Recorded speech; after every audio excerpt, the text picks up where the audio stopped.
Assalamu alaikum students, hope so you all are doing well. Today we are going to discuss the next topic that is also come in the category of the evidences of the evolution is the selective breeding. What does the selective breeding means? Students, basically जो selective breeding है इसका मतलब ये है कि हमने plants और animals में से किसी भी ऑर्गेनिज्म को हमने सेलेक्ट किया टू ब्रीड। मतलब अगर हम प्लांट्स ले लें तो ऑब्वियसली हम सेम स्पीशीज़ के ही लेंगे, लेकिन अगर हम एनिमल्स की बात करें तो वहाँ पे भी अगर हम एनिमल्स लें तो सेम स्पीशी ही लेंगे, लेकिन क्या होगा कि उनकी करेक्टरिस्टिक्स पे डिपेंड करेगा कि हम कौन सी करेक्टरिस्टिक्स चूज़ कर रहे हैं। So selective breeding means the process in which the humans select varieties of plants or animals and breed them to produce offspring with the required characteristics। जो हमारे required characteristics हैं उनके अकॉर्डिंग जब हम offspring को प्रोड्यूस करवाते हैं, that is known as the selective breeding। इस तरह करने से होता है क्या, what is the benefit of the selective breeding? Students, जो सेलेक्टिव ब्रीडिंग है वो इम्प्रूव करती है ग्रेन प्रोडक्शन को, डिजीज़ रेजिस्टेंस बनाती है प्लांट्स को, इसके साथ साथ और ऑर्गेनिजम्स को भी, एनिमल्स को भी ग्रोथ रेट इंक्रीज़ कर सकती है। अगर हमारे पास एनिमल्स हैं तो वहाँ पे milk production in animals also increases just because of the selective breeding. Students, जब हम एनिमल्स की वैरायटी चूज़ करेंगे तो वो हमारे लिए क्या होंगे, विच आर सेलेक्टिवली ब्रेड। जो जिनको हमने सेलेक्ट किया है, जिनको हमने ब्रीड करवाना है, उसको हम क्या कहेंगे, ब्रीड्स।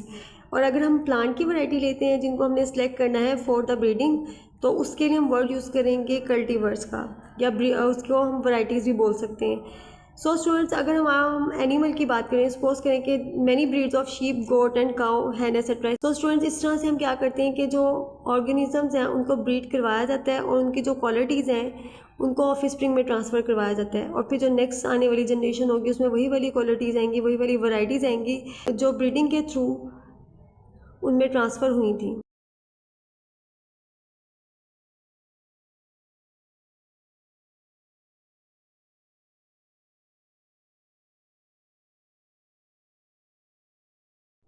स्टूडेंट्स, नेक्स्ट हम बात करेंगे प्लांट की। जब हम प्लांट्स की वैराइटीज़ की बात करते हैं, we know very well that they are known as the cultivars. यहाँ पे भी क्या होता है कि हम प्लांट्स में प्रोडक्शन को बेहतर बनाने के लिए, किस चीज़ की production, quantity and quality of food, तो उसके लिए क्या किया जाता है, प्लांट को ब्रीड करवाया जाता है। This process has prove very successful for the improvement of yield in economically important plants.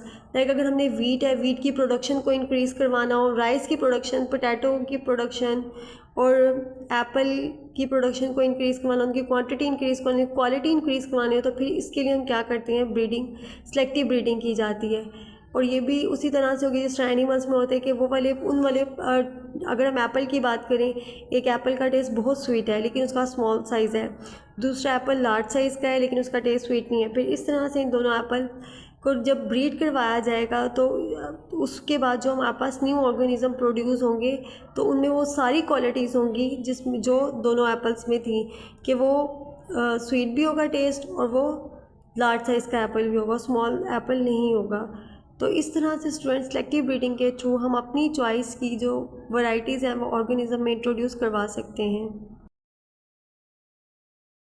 Basically जो सेलेक्टिव ब्रीडिंग है प्रोवाइड करती है evidence of the natural occurring varieties. जो नेचुरली अक्रिंग वैराइटीज़ हैं ये हमें उनका एविडेंस प्रोवाइड करती है among species and there natural selection. और इस तरह से क्या होता है कि उन स्पीशीज़ में से उन नेचुरली अक्रिंग वैराइटीज़ को हम ट्रांसफ़र करवाते हैं टू देयर ऑफस्प्रिंग, और जब उनके ऑफस्प्रिंग में ये ट्रांसफ़र होती हैं तो ये आहिस्ता आहिस्ता उस एवोल्यूशनरी प्रोसेस का पार्ट बन जाती हैं, उस एवोल्यूशनरी प्रोसेस का पार्ट बन जाती हैं। So student, this is all for today. Kindly mark all the definition and headings on your book. Hope so all the things are clear to you. Thank you so much. अल्लाह हाफिज़।